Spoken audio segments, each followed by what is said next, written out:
चालू करते हैं थोड़ा सा ना।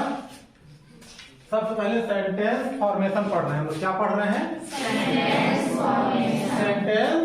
फॉर्मेशन। तो पहला जो स्ट्रक्चर हुआ है सब्जेक्ट प्लस वर्ब का फर्स्ट फॉर्म है ना, जैसे सब्जेक्ट प्लस वर्ब का सेकंड फॉर्म, लास्ट में ऑब्जेक्ट। क्लियर हो गया कि नहीं हो गया? तो जब हम इस फॉर्मेशन को पढ़ेंगे तो इसी फॉर्मेशन को बोला जाता है सिंपल प्रेजेंट टेंस। क्या बोला जाता है? सिंपल प्रेजेंट टेंस या फिर सिंपल पास्ट टेंस। तो जब ऊपर वाला रहेगा तो प्रेजेंट के लिए रहेगा, और अगर उसके नीचे वाला है तो पास्ट के लिए। क्लियर हो गया? Yes, sir. सिंपल प्रेजेंट या सिंपल पास्ट। कभी भी आपसे कोई पूछता है तो हमेशा सिंपल प्रेजेंट टेंस या सिंपल पास्ट टेंस ही बताएंगे, प्रेजेंट टेंस या पास्ट टेंस बोल के नहीं। क्लियर करना है कि कौन से हिस्से में आएगा। ठीक है? Yes, sir. ठीक है। अगला जो इसमें दिया गया है क्या क्या इसका नियम कायदा है, तो ये जो मोटा मोटा नियम कायदा है जो हमको आइडिया मोटा मोटा रहना चाहिए। ठीक है ना? याद करने की जरूरत नहीं है, ये हैबिट है। ठीक है? तो जब आप हैबिट है मतलब ये आप धीरे धीरे करोगे, एक्सरसाइज के माध्यम से आ जाएगा। तो पहला है अफर्मेटिव सेंटेंस। अफर्मेटिव सेंटेंस का मतलब है सामान्य साधारण वाक्य, सकारात्मक वाक्य, पॉजिटिव सेंटेंस भी इसी को बोला जाता है। तो क्या है? अफर्मेटिव सेंटेंस में हेल्पिंग वर्ब का यूज नहीं होता। याद रखने का, क्या याद रखना है? अफर्मेटिव सेंटेंस में हेल्पिंग वर्ब का यूज नहीं होता। ठीक है? बन जाएगा? Yes, sir. सेकंड है इंट्रोगेटिव या निगेटिव सेंटेंस में ही हेल्पिंग वर्ब का यूज किया जाता है। ठीक है? Yes, sir. सामान्य में अफर्मेटिव में तो नहीं कर रहे, सिंपल में तो नहीं कर रहे, पॉजिटिव सेंटेंस में तो नहीं कर रहे। ठीक है ना? Yes, तो sir. या तो निगेटिव सेंटेंस हो या फिर इंट्रोगेटिव सेंटेंस हो, तभी हम यूज करेंगे। तो प्रेजेंट के लिए डू या डज करेंगे और पास्ट के लिए केवल एक है डिड। क्लियर हो गया? Yes, sir. ठीक है। तीसरा है डज है या फिर डिड है। तो इनके साथ हमेशा अगर कहीं पर डज या डिड लिख गया तो वर्ब का सेकंड फॉर्म या वर्ब में एस या एस नहीं, केवल वर्ब में मतलब वर्ब का कौन सा फॉर्म रहेगा? First form. फर्स्ट फॉर्म को ही कौन सा फॉर्म बोला जाता है? वर्ब का प्रेजेंट फॉर्म। कौन सा फॉर्म बोला जाता है? वर्ब का प्रेजेंट फॉर्म। क्लियर हो गया? Yes, sir. दूसरा है मतलब अगला है डज को हटाने पर वर्ब में एस या ईएस लगाया जाता है। किसको हटाने पर? कौन से सेंटेंस में या कौन से टेंस में डज मिलेगा? सिंपल प्रेजेंट टेंस में। किसमें? सिंपल प्रेजेंट टेंस में। क्लियर हो रहा है? Yes sir. हाँ। अगला है डिड। डिड को हटाने पर क्या होगा? तो डिड को हटाने पर वर्ब का सेकंड फॉर्म आएगा। सेकंड फॉर्म को ही पास्ट फॉर्म बोलते हैं। क्या बोलते हैं? Past form. तो जब हम स्टोरी सुनाते हैं ना किसी को, तो याद रखना जब हम पाठ भी पढ़ते हैं या किसी को स्टोरी सुनाते हैं तो उसमें से जो 90% हमारे जो सेंटेंस रहते हैं वो कैसे रहते हैं? सिंपल पास्ट के लिए रहते हैं। किसके लिए रहते हैं? Simple past. मतलब डायरेक्ट सब्जेक्ट आएगा, सब्जेक्ट के बाद डायरेक्ट हमारा जो क्या चालू हो जाता है? वर्ब का सेकंड फॉर्म या वर्ब का past form. I worked, I started, इस टाइप से। ठीक है? I asked, I said, I told. Clear हो रहा है? Yes sir. आगे चले? Yes sir. अच्छा, इसमें दिया है डिड हटाने पर वर्ब का सेकंड फॉर्म आता है। ठीक है ना? Yes. डिड को हटाएंगे तो सेकंड आएगा, और सेकंड है और डिड ला रहे हैं तो वर्ब का फर्स्ट आएगा। क्लियर हो गया ना? यहाँ पर लिखे है ना? Yes. अगर डिड है तो सभी के साथ यूज होगा। सभी मतलब I, we, you, he, she, it के साथ। डू है तो ही, शी, इट और दे के साथ ही, शी, इट और एक वचन नाम के साथ यूज नहीं होगा।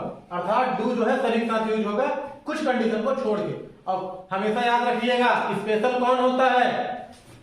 यहाँ पर हम हैं, यस सर। मैं हूँ, यस सर। आप हो, यस सर। हम लोग स्पेशल नहीं है। क्यों नहीं है भैया? जो यहाँ पर नहीं होता वही स्पेशल होता है। हम उसके बारे में बात कर रहे हैं। बहुत से लोगों के बारे में बात कर रहे हैं तो स्पेशल नहीं है, लेकिन किसी एक के बारे में बात कर रहे हैं वो स्पेशल है। अंतरिक्ष में जाने वाले पहले जानवर का नाम लाइका डॉग। डॉग नहीं,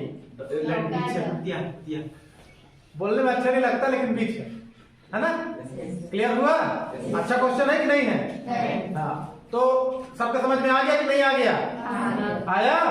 हाँ। वो स्पेशल है, यहाँ पर तो है नहीं, फिर भी हम बात कर रहे हैं। कि नहीं कर रहे? कर रहे हैं ना? बताओ, हम लोग को नहीं भेजे नहीं? ठीक है, आगे चलते हैं। तो कितने लोग का समझ में आया? अंतरिक्ष में जाने वाले पहले एनिमल का नाम लाइका। क्लियर हो गया? चलिए, उसी प्रकार से यहाँ पर कोई बंदा नहीं है और हम बात कर रहे हैं किसी प्लेयर का, किसी फुटबॉल प्लेयर का, किसी क्रिकेटर का, किसी पॉलिटिशियन का, है ना, किसी सोशल वर्कर का, तो वो भी स्पेशल हुआ कि नहीं हुआ? जैसे आज हम लोग किनकी जयंती मनाए हैं? क्लियर हुआ? यहाँ पर है क्या? और किसी एक जन का मनाए कि 2 जन का? तो स्पेशल है। जब हम इनके बारे में बात कर रहे हैं, मतलब ये क्या कहलाएगा? स्पेशल। तो जहाँ स्पेशल कंडीशन आ जाता है उनके साथ डज लगेगा, जहाँ स्पेशल कंडीशन नहीं आता वहां पर डू। क्लियर हो गया? ये वाला कॉन्सेप्ट हमारा क्लियर है कि नहीं है? ये नॉर्मल कॉन्सेप्ट है। नॉर्मल कॉन्सेप्ट किसी सेंटेंस के लिए यही होता है। पहला सब्जेक्ट रहता है, फिर हेल्पिंग वर्ब रहता है, फिर वर्ब रहता है, फिर ऑब्जेक्ट रहता है। Affirmative sentence. क्लियर हो गया? इंट्रोगेटिव सेंटेंस में होता है हेल्पिंग वर्ब पहले आता है, फिर सब्जेक्ट आता है, फिर वर्ब आता है, फिर ऑब्जेक्ट आता है, क्वेश्चन मार्क आता है। स्पेशल याद रखना, इसके बगैर नंबर कट जाता है। याद रखना ना? कितने लोग को याद रहेगा? हाँ ठीक है, आगे चलते हैं। Negative sentence. जब हम निगेटिव सेंटेंस करते हैं तो अफर्मेटिव सेंटेंस ही रहता है सेम, बस हेल्पिंग वर्ब के बाद क्या लगा लेते हैं? क्या लगा है जी? क्लियर हो गया? उसके बाद आता है ये सेंटेंस नहीं है, वॉइस है। ठीक है ना? कहने का तरीका क्या होता है जी? हाँ, तो इसमें हमको यह बताया जाता है कि किसके ऊपर हमको जोर देना है। सब्जेक्ट के ऊपर जोर देना है कि ऑब्जेक्ट के ऊपर जोर देना है या वर्ब के ऊपर जोर देना है। ठीक है ना? अर्थात करने वाला को ध्यान देना है कि काम को ध्यान देना है। ठीक है ना? जैसे हमारे यहाँ हॉस्पिटल का क्या हुआ है? न्यू रखा गया।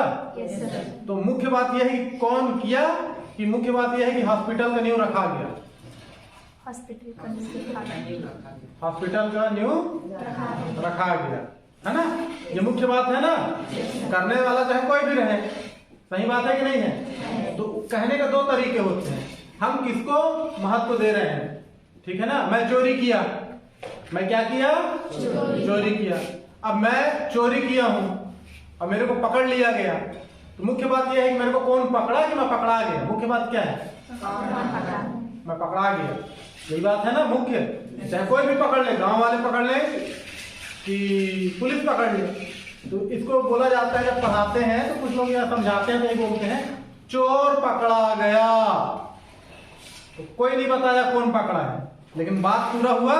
ये पैसिव वॉइस का डिजाइन है। चोर पकड़ा जाता है, चोर पकड़ा जाता है। या फिर इसको दूसरे तरीके से बोलोगे कि वो चोर को पकड़ते हैं, तो वो महत्वपूर्ण वो हो गया। वो कोई से भी हो सकते हैं, वो कमीशन वाले भी हो सकते हैं, वो खाकी वाले भी हो सकते हैं, है ना? खाकी और खद्दर। खाकी बोले तो और खद्दर बोले तो राजनेता। हाँ वाइट। ठीक है, समझ में आया कि नहीं आया? तो कहने के 2 तरीके होते हैं, इसी को वाइस बोला जाता है। जब करने वाले को विशेष लाइट दिया जाता है तो उसको बोला जाता है एक्टिव वॉइस। ये कौन सा वॉइस है ऊपर में? Active voice. जब करने वाले को, सब्जेक्ट जब मुख्य रहता है तब, ठीक है ना? लेकिन जब काम को महत्व दिया जाता है, इंपॉर्टेंस दिया जाता है, तो उसको हम लोग बोलते हैं पैसिव वॉइस। यहाँ पर इसको तरीका दिया गया है बदलने का। कितने लोग का समझ में आया? आया? लिखना चाहोगे क्या? ठीक है, नहीं लिखना चाहोगे तो भी चलेगा, लिखना चाहोगे तो भी चलेगा। ठीक है? हाँ, मैं एक पत्र लिखता हूं या लिखता। ट्रांसलेशन होगा तो हमारा जो फॉर्मेशन कह रहा था वो क्या कह रहा था? पहले सबसे पहले क्या आएगा? सब्जेक्ट, काम करने वाला। क्या है यहाँ पर? क्या है? आई। ठीक है? हेल्पिंग वर्ब तो लगेगा नहीं। क्लियर हो चुका है पहले से? याद रखना, जब हम सिंपल प्रेजेंट या सिंपल पास्ट के बारे में बात करते हैं तो हमेशा हैबिट को बताते हैं। किसको बताते हैं भाई? हैबिट को, अपनी आदतों को। ठीक है ना। Yes, sir. तो आदत बताने वाला जो टेंस है वही होता है सिंपल टेंस, सिंपल प्रेजेंट हो या फिर पास्ट। आए सब्जेक्ट आ गया कि नहीं आ गया? आ गया। इसके बाद हमेशा सबसे सरल इंग्लिश, सबसे इजी इंग्लिश। सबसे पहले सब्जेक्ट कुछ ढूंढ लो और उसके बाद हमेशा वर्ब बोल दो। जो काम है, काम क्या है लास्ट में मिलता है हिंदी के। हिंदी के लास्ट में क्या लिखा है? लिखता हूँ। क्या लिया है? लिखता हूँ। दिया है कि नहीं दिया है? दिया है। तो वर्ब आ जाएगा लिखने के लिए। Right. जोर से Right. बिल्कुल। ऊपर कौन सा आएगा? वाह, ठीक है। और लिखता था के लिए स्पेलिंग अटक गए, रोड बनने नहीं बनेगा तो टेंस क्या करेंगे? पढ़ के हैबिट होना चाहिए। आई राइट या आई रोड, ऊपर के लिए प्रेजेंट वाला, नीचे के लिए सिंपल प्रेजेंट या सिंपल। यहाँ पर आपका टेंस सेंटेंस हो गया कंप्लीट। क्लियर हो गया? अब आपको ना इसमें कचरा भरना है हमारे हिसाब से। इंग्लिश में बोलते हैं कॉम्प्लीमेंट्स, सहायक, ठीक है। तो हमारे हिसाब से कचरा, चाहे जितना कचरा हो इसमें भरते जाओ। तो इसमें दिया है एक पत्र, तो आप कितने लोग का समझ में आ गया? हाथ नीचे। अब देखो इसको थोड़ा सा और समझा देता हूं। मैं हिंदी में रहेगा मैं, और लास्ट में रहेगा लिखता हूँ, ठीक है ना। अब यहाँ पर रहेगा एक पत्र राजा के साथ, रानी के लिए, इसके घर में, उसके लिए, उसके साथ, गाड़ी के द्वारा, इसके द्वारा, उसके द्वारा, ठीक है। तो एकदम सरल रहता है। एक पत्र राजा के लिए तो फॉर किंग, रानी के पास या रानी के साथ तो विद रानी, ठीक है। किसके बारे में लिख दें यार? राजकुमार के बारे में लिख देते हैं अबाउट प्रिंस। क्लियर हुआ? अब ऐसे बस जोड़ जोड़ के धरते जाना है, बाकी सब उत्तर सही है। आया समझ में? ट्रांसलेशन सही है। ऐसे ही होता है ट्रांसलेशन। आप ना एक पन्ने का ट्रांसलेशन कर सकते हो, लेकिन पढ़ने का तरीका होता है कैसे? प्रीपोजिशन के साथ नाउन, बस इतने यहाँ पर मेन है। एक पत्र राजा में राजा को पहले बता दो। राहुल भी है क्या सर? हाँ है, तो भेजता हूँ थोड़ी। अच्छा ठीक है, नहीं ठीक है ठीक है। हाँ। मैं कहा कि वो तहसील वाला के पास चल। नहीं ठीक है, जो आ रहे हैं सब पढ़ा रहा है, ठीक है। ठीक है, तो क्लियर हो गया? कितना फेमस नाम है ना राहुल। पिक्चर में भी राहुल, कक्षा में भी राहुल, मेरे वीडियो में भी चल देगा। आप लोग को भी नाम लेना है क्या? कमेंट्स अपना अपना नाम, ठीक है। Yes sir. हाँ तो मिल जाएगा। हाँ तो आई राइट अ लेटर के साथ साथ मुझे बता रहा उसको ध्यान देना। इसके साथ जैसे आपको लिखना है हॉस्टल में, कहा? हॉस्टल में। इन हॉस्टल, लास्ट में इसी के पीछे इन हॉस्टल, कहाँ लिखे थे? किसके ऊपर बैठ के लिखे थे? बेड के ऊपर, ऑन बेड। किसके साथ लिखे थे? मैडम जी के साथ, विद मैडम जी। किसके लिए लिखे थे? नया साल मनाने के लिए, टू सेलिब्रेट न्यू ईयर। आया समझ में? Yes, sir. क्या मंगाए थे? कुछ नहीं मंगाया यार। तो जो भी आएगा सब उसके पीछे जोड़ते जाना है, समझ में आया? यहाँ पर आपका कहानी हो गया खत्म। यहाँ पर से आपका सेंटेंस आप कोई गलत नहीं कर सकता, ये याद रखना। ये दो काम किए तो आपका सेंटेंस आप कोई गलत करने वाला नहीं है। कितने लोग का समझ में आया बात? हाँ, अब हाथ नीचे। और जब भी आप किसी को स्टोरी सुनाओ, आपने स्टोरी जरूर सुनाया करो। अरे कल जब मैं गया था ना, समझ गए? Yes sir. तो बिल्कुल स्टोरी सुनाओ। तो यहाँ पर स्टोरी सुनाओगे तो नीचे साइड से जाना, बस ऊपर वाला रास्ता यूज मत करना, नीचे वाला रास्ता टेनिंग टेनिंग। जो वर्ब बनता है उसका second form, past form, second form, past form, past form, past form, खड़ाक से खत्म। जितना बनता है उसी में स्टोरी सुनाओ ना, छोटा छोटा गोल गोल, ठीक है। राजा था, रानी थी, दोनों मर रहे थे, मर गए, हमको क्या मतलब? स्टोरी तो कंप्लीट करो। Yes sir. समझ में आया? Yes sir. और शेर वाला स्टोरी बिल्कुल मत सुनाओ, शेर अब बहुत कम हो गए हैं, Yes. तुमको तकलीफ मत दो। हमारे एरिया में क्या पाया जाता है? हाथी। हाँ, भलुआ के साथ साथ हाथी। हाँ, या तो भालू वाला सुनाओ या हाथी वाला सुनाओ। हाथी वाला सुनाओ, भालू वाला सुनाओ, लेकिन स्टोरी सुनाओ।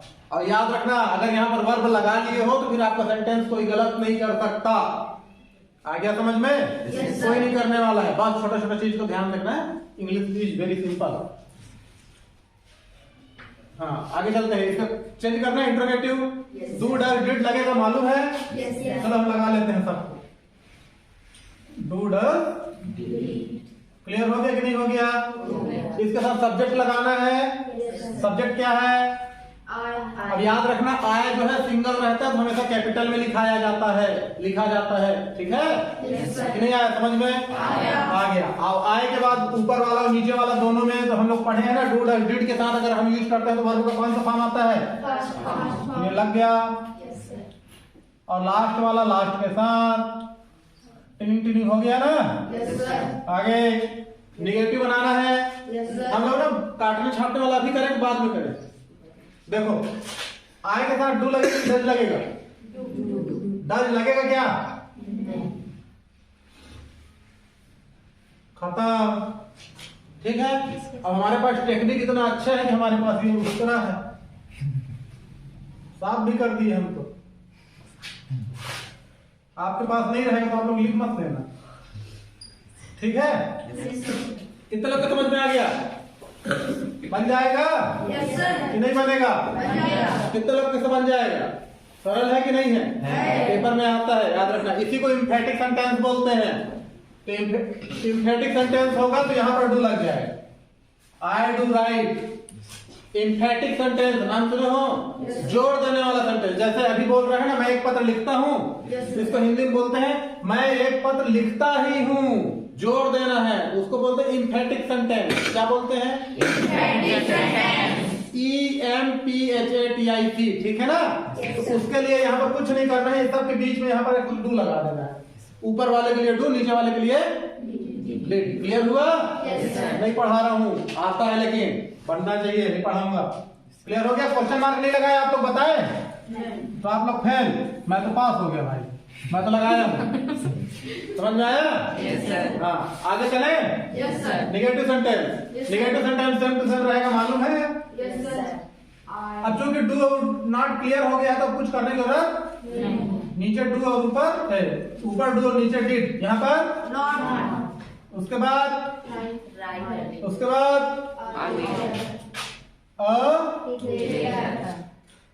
क्वेश्चन मार्क नहीं। चलो बच गया, एक नंबर। ठीक है? समझ में आया? अब किस में चले? सबसे पहले क्या आएगा? ऑब्जेक्ट क्या है? ठीक है। Helping verb? हाँ, ये है कहानी में ट्विस्ट। तो याद रखना, इसके लिए तो समस्या नहीं हुआ, दूसरे वाले में पढ़ते तो समस्या हो जाता है। ठीक है ना?